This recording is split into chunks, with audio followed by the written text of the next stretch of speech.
Hi, everybody. Eric here, back again, continuing to document my sleep apnea journey with Advent. Last week, we went through my virtual consultation with an Advent provider.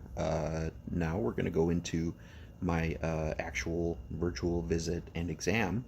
Next week, I'll be back with my home sleep study. In the meantime, if you have any questions, throw them in the comment below, and I'll pop in on the Advent account and do my best to answer them. Thanks for joining me. We'll talk to you again soon. Okay, any history of any surgery? No, I think the only surgery I've had is wisdom teeth removal.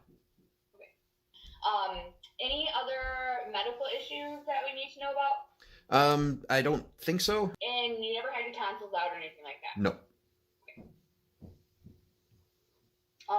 Have you smoked Uh, cigarettes ever? yeah, I smoked for I don't know, 18 to 23, so about 5 years. But yeah, I quit 2007, I think. So Okay. And then do you try any over-the-counter stuff for your nose, not breathing through your nose? Do you try any nasal sprays, anything like that? I used to, but then I had kind of a bad experience where my nose was pretty much completely shut without using the nasal spray. I don't remember which Oh, brand like it a was. decongestant you were Yeah, using? yeah, and it was pretty gnarly. So I haven't gone back to those in years. So did you were able to wean yourself off of it? Yeah, yeah, one nostril at a time. Gotcha. Yeah. Okay. No allergy sprays like Flonase or anything like that? No, I never really got into that. I actually didn't really experience any seasonal allergies, just that, general difficulty in one nostril at a time. Okay. But that changed a couple of years ago. Now I do get seasonal allergies. So Yeah, okay. Well, so, the main reason why people don't breathe through their nose well is chronic inflammation over the course of time. So the nasal decongestants kind of restrict the tissue and constrict the blood vessels in the turbinate structures in the nose. So it kind hmm of pulls them back temporarily, but then when it wears off, you can get even more swelling than before, which is yeah. how people get dependent on that. hmm But the anti-inflammatory sprays, like the Flonase, which are the steroid sprays, those are good, and you can use them for a long time without having any sort of rebound reaction. And so that's something we would want to consider getting you on now and moving forward, because if you would end up having a procedure on your nose, we'd have you using it anyway. Okay. And so it's anti-inflammatory, and it's good to try that to see if that helps. Do you get like a lot of sinus infections or a lot of drainage, or is it mostly just you can't breathe through your nose? Mostly just trouble breathing through my nose. Okay. For most of the year, I'm flipping from one side to the other in bed, and Yeah, just to yeah, to get one working and then get the other one working, and yeah, it's just yeah. switching back and forth. So that is common when you have inflammation in there. The turbinates can be swollen, so those are those tissue structures that act as humidifiers in each nostril. And when you lie down, gravity kind of pulls the blood into them, so they kind of get big. And when you sleep on one side, one will get big, and then you switch, and the other will get hmm big. But they shouldn't be blocking you off completely, though. That means at baseline, they're probably more inflamed than they should be. Okay. And the other reason is, so typically there's the turbinates. The septum, which is the middle part of the nose, can be deviated one way or the other if you've like had a nose injury, or Yeah. sometimes people just are born like that. But typically you'll notice one side is worse than the other consistently if that's the case. hmm And also the sinuses themselves. So if the sinus openings are narrow and you don't get good aeration through the sinus cavities, the lining of the sinuses can become inflamed, thus inflaming the entire nose. So sometimes it is linked, and even though you don't feel like you get sinus infections, truly the chronic inflammation in there and having narrow sinus openings can cause that feeling of congestion. Oh, okay. So those three things can kind of play a part.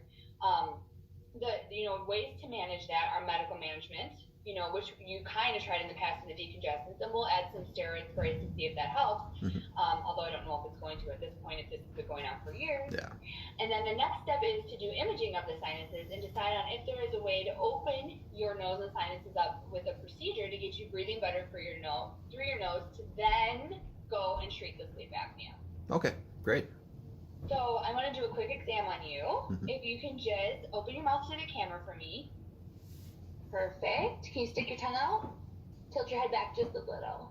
Can you say ah? I mean, you do have a pretty narrow airway in there. You just have kind of like a smaller jaw and mouth. Yeah, and a And fat it tongue. comes at the pie and it's narrow back there. So Okay. that's kind of what's going on with sleep apnea. It's fine when you're awake, but then it will collapse when you relax at hmm night. The other thing I need you to do is just kind of pull on your cheek. So you're kind of pulling away, pulling your nostril out. Head back just a little bit. Big breath. nose. That makes sense. Good. And can you do the other side? Big breath. Okay. Do you notice an improvement in your breathing when you pull like that? A little bit. Okay. So that's kind of our way, through a virtual visit, our way to test the turbinates, because when you pull on your cheek, you're actually on the inside pulling the turbinate away a little bit and giving yourself more room. So if you do notice an improvement, it's likely you do have bigger turbinates that are inflamed. Okay. You know, and at some point we would take a look in there and do imaging anyway, so we would actually be able to see. So, you know, we do have to try medical management first. Insurance does require us to try that before just jumping to a procedure. So medical management does include the nasal sprays, as well as a course of antibiotics if you have not been on any antibiotics in the last year for any like upper respiratory issues. Have you been on any antibiotics? No. No? Okay.